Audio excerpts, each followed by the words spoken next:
ये है दिल्ली क्राइम मोर्चा news network. खौफ तो इतना है लोगों में, लगभग 15 दिन से जब से नोटिस लगे हैं लोगों ने खाना पीना छोड़ रखा है, काम धंधा छोड़ रखा है। क्योंकि सरकार से लड़ना कोई आसान काम है नहीं, सरकार से लड़ना बहुत मुश्किल काम है। इसलिए हर पार्टी से सारे लोग आ रहे हैं, बस हर तरफ से हमें सिर्फ आश्वासन ही मिल रहा है। हमारा जो हक है वो हमें मिले, उस वोट को देने के लिए हम सारे लोग मिल के जाते हैं, तो हम अपना छत बचाने के लिए क्यों नहीं एकजुट हो सकते हैं। हम लोग आपस में चंदा किए हैं, हमने उगाही कोई नहीं की है। नमस्कार दिल्ली, आप देख रहे हैं दिल्ली क्राइम मोर्चा। जिस तरह लोकतंत्र के अंदर कहा जाता है कि लोकतंत्र के अंदर सबसे अहम जो पल है वो जनता का होता है, क्योंकि जनता के कारण ही ये सरकार है, ये न्यायालय है और सारी व्यवस्था जनता के तंत्र से ही चलती है। इसीलिए भारत को लोकतंत्र कहा जाता है। और जब लोकतंत्र के अंदर जनता को सताया जाए तो जनता किस तरह से उसके लिए न्याय की लड़ाई लड़ती है, उसकी बानगी आप मेरे पीछे देख सकते हो। ये तमाम लोग आज अपने घर को बचाने के लिए जद्दोजहद कर रहे हैं और लगातार रैलियों निकालकर लोगों को जागरूक कर रहे हैं कि अपने घरों की लड़ाई किस तरह लड़ी जाए। आपको बता दूं, मैं इस वक्त रजोकरी पहाड़ पर मौजूद हूं और यहाँ पर लगभग 1200 घरों में जो है वन विभाग के द्वारा नोटिस दिया गया कि आपको अपने घर खाली करने होंगे। इन लोगों को हालांकि न्यायालय से अभी 10 दिन की राहत मिल चुकी है, परंतु उसके बावजूद ये लोग एकजुटता दिखाने के लिए लगातार लोगों को एक साथ करने के लिए बने हुए हैं। और आज इन लोगों ने लगभग 1200 घरों में जाके हर फैमिली से मुलाकात की है, उनको जागरूक किया है कि किस तरह आगे जो लड़ाई है उसको लड़नी है और किस तरह अपनी जमीन की हक को आगे बढ़ाना है। तो मैं आज जो मौजूद लोग हैं और जिन लोगों ने जिस तरह से पूरे एरिया के अंदर लोगों को जागरूक किया, उन्होंने क्या बातें की, क्या ऐसी कमी रह गई थी कि फिर से इन लोगों को एकजुट होकर आना पड़ा और इस तरह एक बड़े लेवल पर रैली निकालनी पड़ी अब पूरे एरिया के अंदर।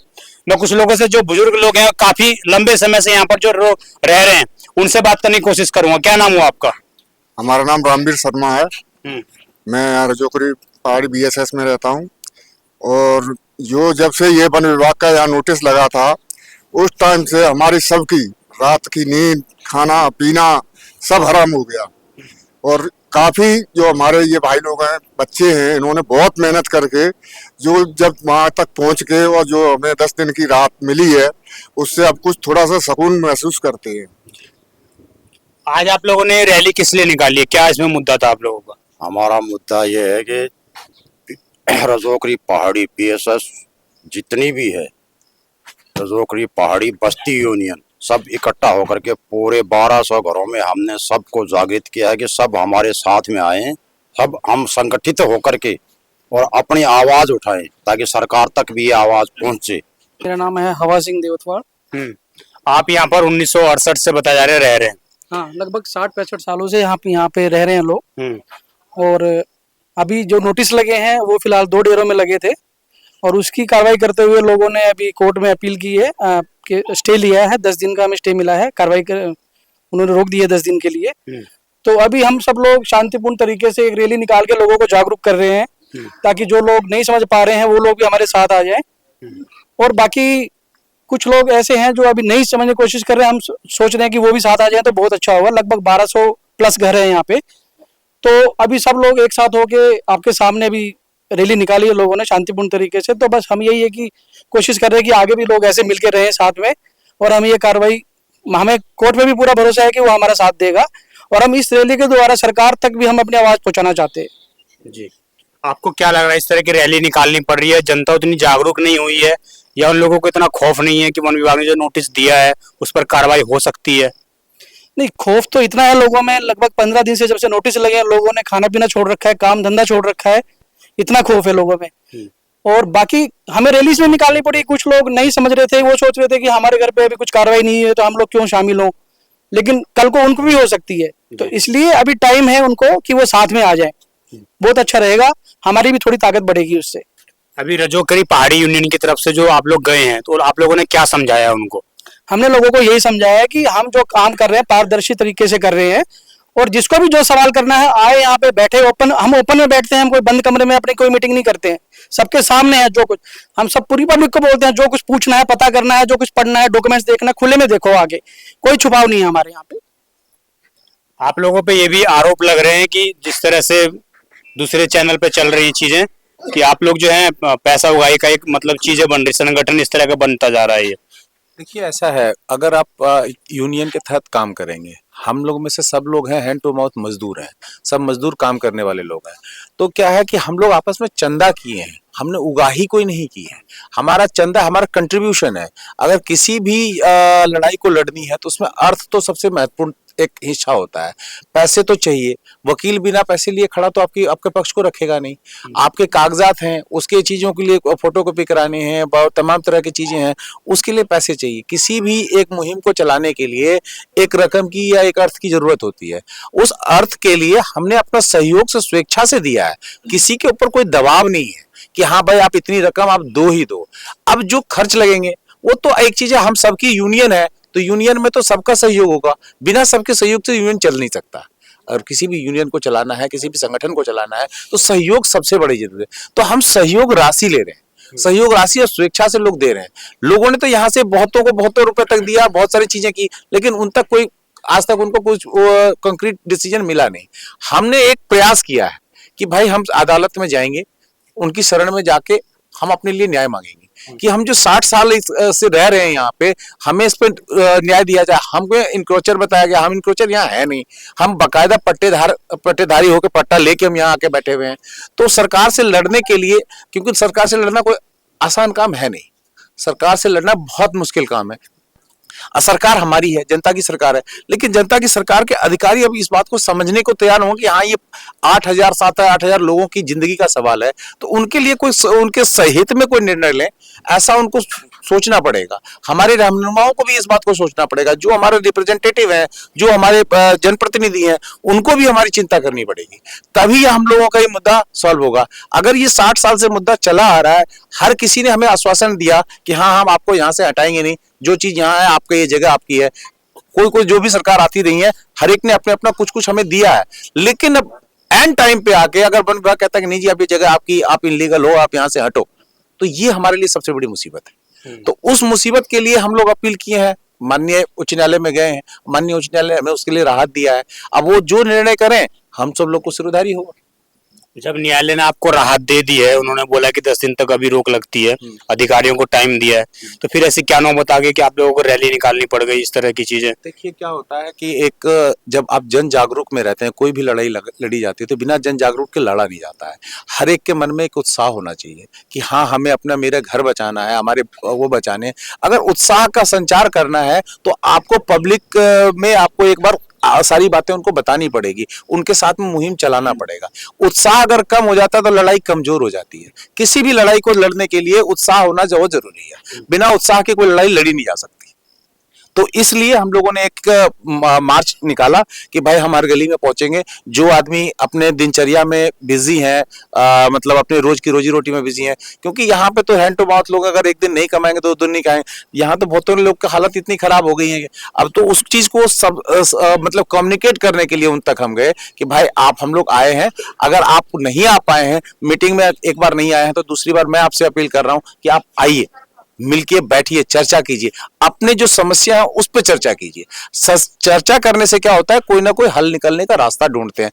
कुछ हमने रास्ता दिखाए, कुछ किसी और ने रास्ता दिखाए। अब हम 50 लोग हैं या 500 लोग हैं, 500 बुद्धिजीवी हैं, तो सबकी अपनी अपनी राय है। उस राय से एक कंसेंसस बनेगा और उसके अनुसार हम आगे काम करेंगे। हाँ, क्या लग रहा है आप लोगों को? आप लोगों ने जो रैली निकाली है उसमें अब सभी लोग एक हो पाए? अभी सारे लोग मौजूद थे यहाँ पर? लगभग 50 से 60% लोग तो हो गए हैं। कुछ लोग हैं जो कि कुछ ऑफिस जा रहे हैं, कुछ ड्यूटी कर रहे हैं। तो है कि उम्मीद है कि आज शाम तक, कल तक सारे लोग हमारे तरफ जुड़ जाएंगे, और जब तक जुड़ेंगे नहीं तब तक होगा नहीं। किसी एक की लड़ाई नहीं है, सभी की लड़ाई है, ये हम सब की लड़ाई है। हम अगर वोट देने जाते हैं तो सब एकजुट होके घर से निकल के एक वोट देने के लिए जाते हैं, मगर उस वोट को देने के लिए हम सारे लोग मिल के जाते हैं, तो हम अपना छत बचाने के लिए क्यों नहीं एकजुट हो सकते हैं? एकदम हो सकते हैं। आप लोगों को जिस तरह से पहले ग्राम सभा की जमीन थी, फिर वन विभाग को जमीन ट्रांसफर कर दी गई, उस वक्त कोई इस तरह का नोटिस दिया गया था क्या? नहीं, उस टाइम में कोई नोटिस नहीं दिया गया था यहाँ। अगर इन्फॉर्म किया गया? नहीं, ना इन्फॉर्म किया गया, ना किसी को बताया गया। सर्वे वो उन्होंने जो किया वो ऑफिस में बैठ के ही सर्वे करके ग्राम सभा की जमीन उसमें डाल दिए। वो नहीं करना चाहिए। वो आम जनता के बीच में आके करना चाहिए। उनको तो पता होना चाहिए कि हाँ जागरूक जनता है। आज के डेट में कोई भी जनता बेवकूफ नहीं है, सारी जनता जागरूक है। मोदी जी ने अच्छा काम किया कि सबसे पहले महिलाओं को जगाया। हम सब तो नहीं जग सकते हैं, मगर महिला ऐसी एक है जो कि सही और गलत वो पहचान सकती है। मैं कुछ युवाओं से बात करने की कोशिश करूंगा जो यहाँ पर जिस तरह की बात निकल के आई कि युवाओं ने सबसे ज्यादा यहाँ पर योगदान दिया। जो एक कहावत है हमारे प्राचीन भारत के अंदर की, जब एक लठ साथ में हो तो उसको कोई भी तोड़ सकता है, और जब 4-5 लठ एक साथ आ जाए तो उनको तोड़ना आसान नहीं होता है। तो यहाँ के युवाओं का काफी योगदान है। तरह से आप लोगों ने युवाओं के माध्यम से लड़ाई को आगे बढ़ाया। जी, हमारा ये कहना है कि हमारा जो हक है वो हमें मिले और हम एकजुट होकर इस लड़ाई को लड़ें। और हमारी जो रजोगरी पहाड़ी मजदूर यूनियन है, इसमें 80% के करीब करीब हम लोग जुड़ चुके हैं। जो 20% लोग हैं जो अभी सोए हुए हैं, उनको भी हम कह रहे हैं कि आप आओ और हमारे साथ जुड़ो। जो हमारी लड़ाई आज रजोगरी पहाड़ी में रामदेव डेरा और चमेली मोहल्ले की नहीं है, ये पूरे बीएसएस पहाड़ी की, पूरे ही एक पहाड़ी की है। और सब हम एक तीर्थ होंगे और सब मिलके लड़ेंगे। आज आप युवा हो, आप सभी लोग, आप लोगों ने किस तरह कंट्रीब्यूट किया इस आंदोलन में अभी तक? हमने सबको एकजुट किया है। एकजुट करने के बाद में हम सबको ये समझाते हुए फिर रहे हैं कि हमारी अकेले की लड़ाई नहीं है कि आज हमारा नंबर आया कल को किसी और का नंबर आएगा। ऐसा थोड़ी है कि आज सरकार हमारे तक ही रुकी है, आगे चल के औरों का भी आएगा। तो हम सबको साथ में लेके चल रहे हैं कि आओ हमारे साथ में लड़ो। अपने हक की लड़ाई कौन नहीं लड़ना चाहेगा? सब लड़ोगे तभी तो जाके कुछ होगा। सरकार सुनेगी, ऐसा थोड़ी है कि नहीं सुनेगी। उन तक आवाज पहुंचाएंगे तभी तो जाके सुनेगी। आज हमने सबने रैली निकाली है। आज पहले हमें 100 को था, अब हम 400 को लेकर साथ में चल रहे हैं। तो सबको समझाएंगे, बताएंगे कि हाँ ऐसा होने वाला है। आज हमारे साथ में हो रहा है, कल को उनके साथ में होगा। तो फिर उनके साथ में भी हम खड़े हैं। आज हम खड़े हैं तो हमारे साथ में आओ। जनता साथ में चल के कोई काम करती है तो सारा होता है। आज जिस तरह से आप लोगों ने रैली निकाली तो उसमें कोई प्रशासन आपको रोक टोक कहीं पे कर रहा था क्या? प्रशासन ने कोई रोक टोक नहीं किया हमें। हम अपने यहाँ पे जितना भी हमारे भाई बंधु हैं उनके तरफ से निकल के आए हैं। हम सबको यानी कि जो मोहल्ले हैं उनमें से गए हैं, मोहल्लों वालों को इकट्ठा किया है, मोहल्ले वालों को साथ में लेके आए कि हाँ हमें सबको एकजुट होना है। ये नहीं है कि बिना एकजुट हुए कोई काम होगा, एकजुट होंगे तभी कोई काम होगा। क्या लग रहा है आप लोगों का बचपन यहाँ पर बीता, जवानी भी यहाँ पर बीत रही है अभी, तो क्या लग रहा है इस तरह से सरकार अगर हटा रही है तो क्या कहना चाहेंगे सरकार को भी, क्या संदेश देना चाहोगे? सरकार को संदेश यही है कि जब हमारा बचपन यहाँ बीता है, हमारे बड़े बुजुर्गों का बचपन यहाँ पे बीता है, हमारे बच्चे हो गए उनका बचपन यहीं पे बीत रहा है, तो ऐसा थोड़ी है कि आज से रह रहे हैं, हम बहुत सालों से रह रहे हैं। तो सरकार को अभी जाके हमारे साथ में ये ऐसा क्यों सूझ रहा है? क्या आगे जिस तरह से आप लोग लड़ाई लड़ रहे हो, अभी तो कोई जनप्रतिनिधि, कोई बड़ा जनप्रतिनिधि आप लोगों के सपोर्ट में आया? नहीं, अभी तक तो ऐसा कुछ नहीं है। हमें सरकार से यही है कि हमारी आवाजें सुनो, हमें यहाँ से निकाला क्यों जा रहा है भाई? 2010 की जो सरकार थी उसने हमें वेरीफाई किया है कि ये डिशुब में 695 नंबर की कॉलोनी हमें डिशुब में रिजर्व है, हम रजिस्टर्ड है हम, और तब से हम ये रहते आ रहे हैं। हमारी यहाँ 4थी पीढ़ी है। उसके बाद हमें 4थी पीढ़ी हमारे घर है। हमारे पहले झुग्गी झोपड़ियां होती थी, हम पहले खनन कार्य करते थे। अब हमारे पास में नौकरियां हैं, हम नौकरियों पे जाते हैं। जब से ये हमारे पास में नोटिस लगे हैं तब से हम कहीं पे जा भी नहीं पा रहे हैं। हमारे बच्चे स्कूल नहीं जा पा रहे हैं। हमें डर इस बात का है कि पीछे से आगे घर हम नौकरी पे चले जाए, हमारे घरों को तोड़ दे, इससे हमें प्रॉब्लम हो जाएगी। क्योंकि हमारा घर आशियाने में जो भी कुछ सामान है सब खराब हो जाएगा, टूट जाएगा। हमें इस बात का डर सता रहा है, इसलिए हम कहीं नौकरी पे भी नहीं जा पा रहे हैं। और हम सरकार से अनुरोध करेंगे कि हमारे लिए जो लीगल मैटर बनता है उनका हमें रिहैबिलिट करो या हमें रीसेटलमेंट करो। हमें कुछ तो आश्वासन दो। रेवेन्यू डिपार्टमेंट ने हमें सीधा उठा के बोल दिया, उन्होंने ना ही कोई सर्वे किया और सीधा उठाकर बोल दिया ये रीज में जमीन जाएगी। विधायक जी नरेश यादव जी आए हो, कुछ इस तरह का कोई बड़ा पार्टी का कोई नेता आ गया हो कि भैया हम सपोर्ट में, इस तरह का कोई आया अभी तक? देखो, आने के लिए हर पार्टी से सारे लोग आ रहे हैं। हाँ। बस हर तरफ से हमें सिर्फ आश्वासन ही मिल रहा है कि हम आपके साथ हैं, बाकी जो भी काम होगा वो कोर्ट के थ्रू ही होगा। बट जो उन्होंने केस मतलब हमारे ऊपर वो किया है, नोटिस जारी किया है एक इंक्रोचर का, वो काफी गलत है। जैसा भी हमारे बबलू भाई साहब ने बताया कि 1968 से हमारे लोग यहाँ पे रह रहे हैं, और उस टाइम पे हर स्टेट के मतलब यूपी से, बिहार से, राजस्थान से, हरियाणा से उनको बुलाया गया। उनके पास ट्रांसपोर्टेशन नहीं थी, जिसकी वजह से उनको यहाँ पे स्थापित किया गया कि आप यहीं पे रहें, काम करें। उसके बाद 1986 में ये जो है 91 में सॉरी, इनको एक प्रमाण पत्र दिया गया, एक बिल्ला दिया गया। बट ये सब कुछ सरकार ने एडमिट किया ये चीज जो 91 की सरकार थी कि आप लोग यहाँ पे रह सकते हैं, ये एडमिट किया 91 की सरकार ने। और फिर उसके बाद 96 में जो रेवेन्यू डिपार्टमेंट है, जिसको चेक करना था कि ये फॉरेस्ट में है या फिर ग्राम सभा के, उन्होंने कोई भी जानकारी नहीं ली है। विदाउट एनी इंफॉर्मेशन उन्होंने ये मतलब घोषित किया कि ये उसके लिए जमीन है, रिज के लिए, जिसके लिए देखा जाता है रिज में कौन सा एरिया आता है। मतलब फॉरेस्ट लैंड में वो एरिया आता है जो कि एग्रीकल्चर लैंड हो। ये एग्रीकल्चर लैंड नहीं था क्योंकि यहाँ पे माइंस चलते थे, यहाँ पे कल्टीवेशन नहीं होता था। इट मीन्स की कोई भी खेती वगैरह ऐसा नहीं, कॉमर्शियल पर्पस के लिए था, लोग भी कॉमर्शियल पर्पस के लिए यहाँ पे आए थे। जिसके बाद से जो फॉरेस्ट लैंड है वो लगातार अपना हक जमाता आ रहा है कि हमारी जमीन है, जिसके लिए हमारे लोगों को पहले ही बताया जा चुका है कि वो कब से यहाँ पे रह रहे हैं और क्या है। और अब आप लोगों को गुमराह किया गया सरकार की तरफ से? बिल्कुल हमें गुमराह किया गया सरकार की तरफ से। हम तो जिस तरह से आप लोगों ने देखा कि जो लोगों की बातें हैं 1968 से ये लोग यहाँ पर रह रहे हैं, और उसके बाद इन लोगों को उस वक्त के हिसाब से इनके जमीनों के जो है पैसे भी 20 रुपए सैलरी के हिसाब से काट लिया जाता है, यानी कि 20% जितनी भी सैलरी होती थी उसमें से 20% इन लोगों के जमीन में रहने के लिए काट लिया जाता था। और जितनी झोपड़पट्टी थी, अगर किसी फैमिली की एक झोपड़पट्टी है, किसी की 2 है, तो उसके हिसाब से इनके सैलरी में से पैसे काटे जाते थे। अब ये लोगों का आरोप है कि जब ये जमीन ग्राम सभा की थी उस वक्त तो हमें सूचित किया गया था कि ये जमीन ग्राम सभा की है और आप लोग यहाँ पे रह सकते हो, लेकिन जब ये जमीन वन विभाग को ट्रांसफर की गई उस वक्त हमें कोई सूचना नहीं दी गई। हमारी तरफ से जिस विभाग को भी ये सर्वे करने के लिए कहा गया कि आप सर्वे करिए यहाँ पर लोग रह रहे हैं कि नहीं रह रहे हैं, तो वो बिना सर्वे किए उन लोगों ने वन विभाग को जमीन ट्रांसफर कर दी। और वन विभाग अब इनको आज 10-12 साल के बाद इन लोगों को नोटिस देने आता है।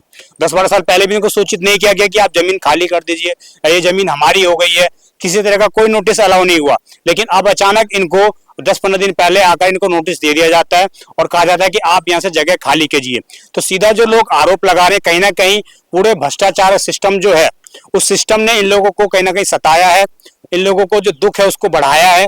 और जिस तरह से ये लोग पहाड़ी के बीच में एक अपने जीवन यापन कर रहे हैं, ना कोई पानी की फैसिलिटी थी उस वक्त, ना कोई बिजली की फैसिलिटी थी, ना कोई रोड की व्यवस्था थी, लेकिन धीरे धीरे जिसको वोट लेना था वो धीरे धीरे सारी चीजें इनको प्रोवाइड करवाया, उसने बिजली भी दी, सड़क भी दिए।